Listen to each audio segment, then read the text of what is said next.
This is where children belong. Welcome is part of our worshiping throng. Water, God's word, bread and cup, prayer and song. This is where children belong. Good morning. Good morning. You know what? A couple weeks ago, I worked over at the book fair over here at the library at the North Muskegon schools. I worked and I helped at the book fair, and I helped kids just like you, about your age. I helped them pick out some books they might want to buy at the book fair. Or they had books there, and they had like pencils and erasers and all kinds of things. Can I tell you the one thing that almost every kid wanted? Can you even guess what one thing that every kid wanted? A journal. Almost every kid wanted a journal or a diary or something to write in. It was the most popular item there. And do you know what a journal is? Do you know what a diary is or a journal? Do you know what you do? So sometimes people use those, a diary or a journal. It's just like a book with blank pages. And people write in there maybe their feelings, or they write in their secrets. They might write in there something that they would never say out loud, but something they might just kind of be thinking, something that they just want to write down, but they don't ever want anyone to see it. Now, I'm going to tell you a story today. It's found in the Old Testament, and it's a story about a woman named Hannah. And Hannah was having a very difficult time. Her heart was really breaking. And I don't think she had a journal, but I'm going to pretend she had a journal today.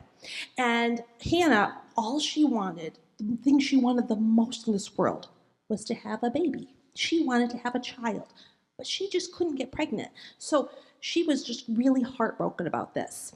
And so if she had a journal, I think it might sound something like this, okay? Dear God, I'm not sure how much more of this I can take. Do you hear the way Panina makes fun of me for not having any children? She's so mean. Oh, so someone's being mean to her. Ugh, has anyone ever been mean to you? No, oh, I'm so glad. Because sometimes people can be really mean, can't they? They can say things that are unkind. Oh, that feels so yucky. She says, my husband asks, why are you crying? Why are you not eating? He says his love is better than 10 children. He cannot understand my pain. Oh, I went to church today to talk to you, God. Somehow I feel closer to you when I'm there. But I left even more upset. I'm so mad at Eli the priest, and I gave him a piece of my mind. I was so upset about everything that was happening to me that when I was praying to you, my mouth was moving, but no sound was coming out. Well, Eli, he thought I had drank too much wine, and he yelled at me instead of comforting me. People will fail me, but I'm glad you never do, God. Oh, wow, she's having a hard time. It sounds like she's really mad. Have you ever been really mad about something?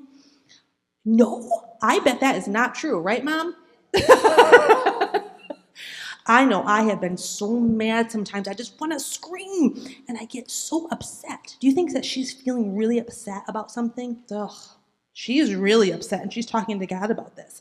Now, I'm going to leave this on a little bit of a cliffhanger because we're going to go upstairs and we're going to talk a little bit more about this. We're going to go talk a little bit what happens to Hannah. But as of right now, Hannah just wants this child so bad, and she's talking to God about it. But I don't know. What do you think is going to happen? I mean, Hannah shows us that having faith in God doesn't mean that everything's going to be perfect and everything's going to go great in our life and we're going to get everything that we want and everything's just going to be peaceful and calm and happy. That's not real life, is it? That's not real life.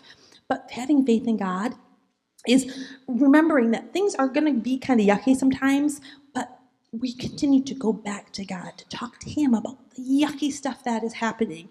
And we can share with him all our tears and our doubts and all our anger. We can share with him anything, just like she did in this journal. So we're going to go upstairs. We're going to read the rest of the story and see what happens to Hannah. You ready? Let's go.